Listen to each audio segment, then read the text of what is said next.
Eh bien bonjour à tous, je suis Serge, photographe vidéaste indépendant. Très heureux de vous retrouver aujourd'hui pour cette nouvelle vidéo. Et nous allons décortiquer le module autofocus du Nikon Z6 et le comparer au 3D D500 que j'utilise habituellement. Pour cela, on va utiliser un certain nombre de mes outils préférés, le vélo, la moto, peut-être la voiture, et on va également tester différentes combinaisons de plages d'autofocus qui sont à notre disposition sur ces différents boîtiers. C'est parti pour le test. N'oublions pas les petits accessoires de sécurité pour le vélo et également pour la moto. Eh bien ça y est, nous entrons dans le vif du sujet pour l'analyse de ce module autofocus du Nikon Z6. Pour ce faire, j'ai donc utilisé un 70-200 2.8 VR2 à la focale 200 mm, l'ouverture 2.8. J'ai sélectionné AFC au niveau des modules autofocus. Vous savez qu'il y a AFC et AFS. On peut le régler très facilement avec l'écran tactile et en appuyant sur la zone correspondante, comme vous pouvez le voir sur ces images. Et j'ai également sélectionné la zone d'autofocus. Là, en l'occurrence, c'est le point sélectif. Vous savez qu'il y a un certain nombre de possibilités. Il y a 5 possibilités. Point sélectif, zone dynamique, zone large S, zone large L et zone automatique. Donc là, on est bien sur le point sélectif. Ça nous permet de voir si ce module suit le vélo qui roule à 30 km/h à peu près, mesuré au GPS. Et surtout, nous allons pouvoir apprécier les variations de mise au point en fonction du rapprochement du cycliste par rapport à l'opérateur. Déjà, ce que l'on peut constater, c'est qu'avec une mise au point sélective aussi réduite, dès que le sujet va sortir du champ, bien évidemment, la mise au point va être complètement à côté de la plaque. C'est ce qui arrive ici sur la dernière vue. Et du coup, c'est vraiment le problème avec le point relatif.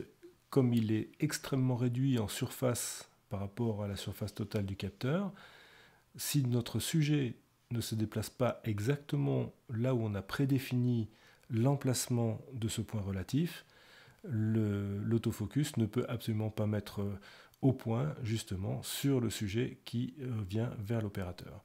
C'est ce qui se passe dans cet exemple où le vélo est complètement à côté de la zone de mise au point et donc à aucun moment on a une mise au point sur le sujet. À chaque fois, la mise au point reste en arrière et ne pourra pas venir sur le sujet qui nous intéresse.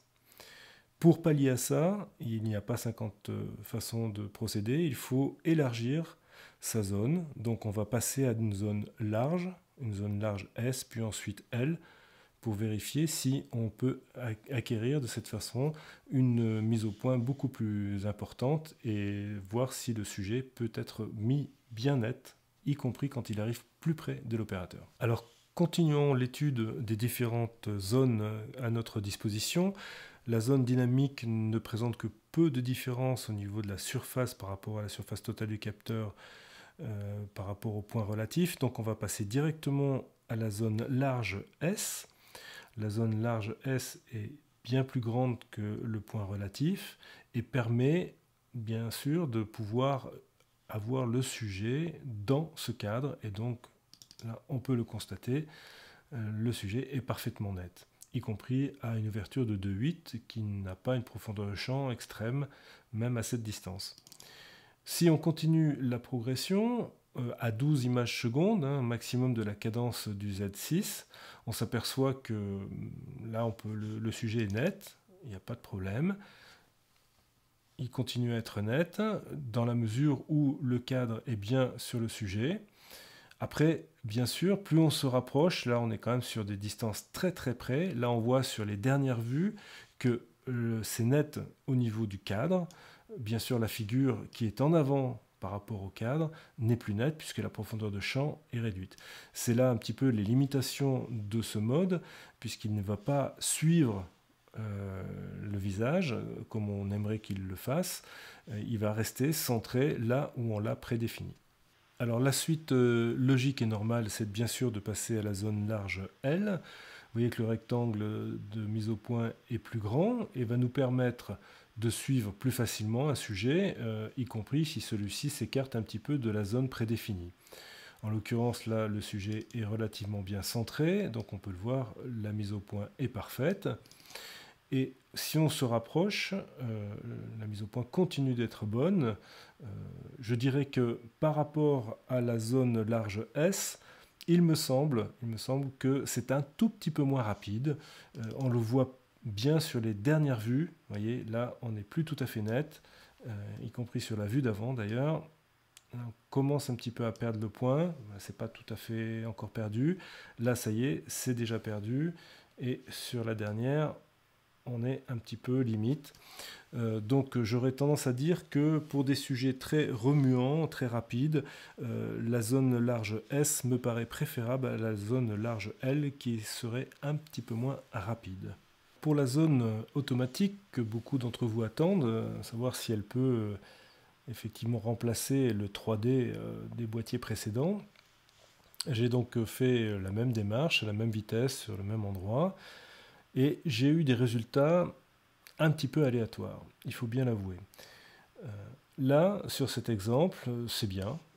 On a donc le sujet qui est reconnu, on avance gentiment vers l'opérateur, ça se passe bien, la phase détection est bonne, si ce n'est quand même qu'on voit bien sur les dernières vues, la mise au point est un petit peu moins efficace que sur les précédentes zones, zones larges S et L. Vous voyez, on arrive ici sur quelque chose qui est relativement net à peu près à, je ne sais pas exactement à quelle distance, mais on va dire 5-6 mètres à peu près de l'opérateur.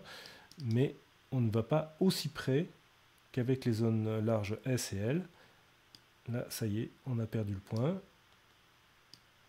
Et là, même si le cadre est bien centré encore sur le sujet, on est plus net. Il n'en reste pas moins que cette zone automatique présente des avantages, en particulier lorsque les sujets sont décentrés, comme c'est le cas ici. On a quand même un suivi autofocus relativement efficace, avec une détection du visage qui est somme toute relativement bonne, même si là on le voit, c'est pas tout à fait parfait. Dans d'autres vues, on va avoir une évolution qui est plutôt positive. Dans cet exemple, on a aussi ce qui m'est arrivé plusieurs fois, à savoir que dans zone automatique, la mise au point se fait sur un élément, principalement des éléments qui bougent. Là, en l'occurrence, ce sont des feuilles d'arbustes qui bougeaient beaucoup. Et bien que le vélo arrive, et c'est ce qui aurait pu être intéressant de mettre net sur le sujet, en fait, le module autofocus a décidé de rester pratiquement centré sur les arbustes qui bougeaient. Donc on a des arbustes qui sont plus ou moins nets d'ailleurs, enfin si, plutôt relativement nets ici, mais notre sujet qui arrive à peu près à la hauteur des arbustes et là commence à être net, alors que sur les vues précédentes, on le voit, il n'était pas net du tout. Bien maintenant, ce qui va être tout à fait intéressant à vérifier, c'est ce que va donner le Nikon D500 dans un exercice similaire. Le D500, pourquoi le D500 plutôt que le D5 ou le D850? Parce que le D500 est à peu près dans une gamme tarifaire identique au Z6 et il possède un module autofocus très performant. Donc même exercice, hein, même route, on a juste changé de cycliste, hein, histoire de se reposer un petit peu quand même. Et on s'aperçoit que globalement c'est excellent, on a des vues qui sont net, mais ce n'est pas complètement exempt de petites variations, parfois infimes. Là, vous voyez, par exemple, c'est plus tout à fait net. Bon, si on continue, on s'aperçoit quand même que globalement, il y a un suivi qui est tout à fait remarquable et vraiment très près. Hein. Là, on arrive vraiment très près de l'opérateur. On doit être à 1,50 m, 2 mètres, et c'est à partir de ce moment-là seulement que ça décroche. Là, on voit après, c'est même encore net pratiquement sur sur la doudoune. Donc c'est vraiment performant, je dirais un petit cran au-dessus quand même que le Z6 dans des conditions similaires. Bien, le vélo c'est super sympa, mais pour faire nos petits tests d'autofocus comparatifs entre le Nikon Z6 et le Nikon D500, on va essayer de monter un petit peu plus vite à 60 km/h, et pour ça la moto c'est génial. Même si la force du jarret ça nous connaît, jarret que j'ai d'ailleurs fort joli. Eh bien attaquons donc cette série à 60 km/h avec la moto. Sur le Z6, la focale a glissé à 175, veuillez m'en pardonner, je n'avais pas fait attention à cela, mais enfin je ne pense pas que ça soit très très grave pour les conclusions du test. Nous sommes toujours à 1250 ISO, 6400e de vitesse, donc pas de problème de flou de mouvement. Donc ce qu'on peut voir, et on est donc sur la FSC et la zone qui est donc large S, donc a priori la plus rapide.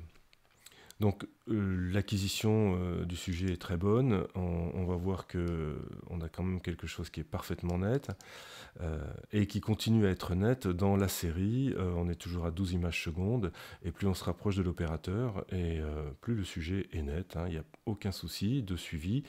Après, bien évidemment, ça dépend aussi des qualités de l'opérateur et de sa capacité à suivre le sujet centré par rapport à la zone AF. On le voit là sur les dernières images, on a quelque chose qui est toujours centré, qui est toujours net, il n'y a aucun problème. Et si on avance encore, là on a un petit décalage qui est non pas lié à l'appareil mais à l'opérateur. Bon, malgré tout, l'AF a suivi relativement bien. On arrive vraiment très très près, je vous rappelle qu'on est à 60 km/h, la vitesse angulaire en passant devant l'objectif va être très importante. Et là on est à environ 2 mètres de l'opérateur. On commence à avoir un très très très léger décrochement, mais c'est quand même vraiment tout à fait exploitable. Il faut vraiment arriver à la toute dernière vue pour que là on ait un décroché notable. Bien, même opération donc avec le D500, 3200 ISO, 500 ISO pardon, 3200e, la focale 200 mm à 2.8, bien sûr avec le facteur de crop 200 devient 300, donc c'est encore un petit peu plus exigeant. Là encore, ça ne change pas fondamentalement, après nos différents essais, ça ne change pas fondamentalement les résultats du test. Ce que l'on constate, c'est que bien sûr le 3D suit bien le sujet, il n'y a pas de problème. On peut agrandir les vues tout à loisir et on a quand même quelque chose qui est relativement net, encore que sur cette vue, ça le fait exprès, c'est pas parfait, mais dans la grande majorité des cas, même si le sujet est comme ici un petit peu décentré, je vous rappelle, à 60 km/h, c'est pas simple non plus pour l'opérateur de suivre le sujet de façon parfaitement centrée, et donc là on voit tout l'intérêt du 3D qui permet d'avoir ce suivi, y compris lorsque le sujet n'est pas exactement au centre de l'image, et on a un résultat somme toute qui est assez proche de ce que l'on a eu avec le Z6 et le 70-200 à 175 mm. Les deux dernières vues sont moins nettes, celle-ci est un petit peu moins nette, celle-ci est parfaitement nette, on a quand même quelque chose de très très bien. Là aussi, avec une vitesse importante, 60 km/h, là on est à 1,50 m à peu près de l'opérateur, on passe très près, et le suivi est remarquable. Je dirais que là, dans cet exercice, le Z6 fait pratiquement jeu égal avec le D500. Un petit avantage encore sur le D500, je pense que dans la pratique, dans l'exercice de la photo sportive, ça ne sera vraiment peu discernable, et on voit que la bague FTZ fait remarquablement bien son travail. Alors pour vraiment confirmer un petit peu tout ça, je suis allé vérifier dans ma photothèque. Alors pour l'instant, je n'ai le Z6 que depuis quelques jours, donc j'ai pas beaucoup d'images réalisées avec. Donc celle avec mes boîtiers précédents, pour vérifier un petit peu quelle zone je privilégiais dans mes prises de vue sportives, et je dois avouer que c'est vraiment la zone dynamique, la plupart du temps en 72 ou 153 points, qui est utilisée le plus souvent. On peut le voir dans toutes ces images-là. C'est vraiment quelque chose qui me permet d'avoir un rendu et un suivi d'autofocus tout à fait intéressant et suffisant. Alors pour que ce test ne soit pas trop indigeste quand même, je l'ai séparé en plusieurs parties. Nous évoquerons la prochaine fois des sensibilités plus élevées, et ainsi que la partie vidéo. A très vite, c'était Serge.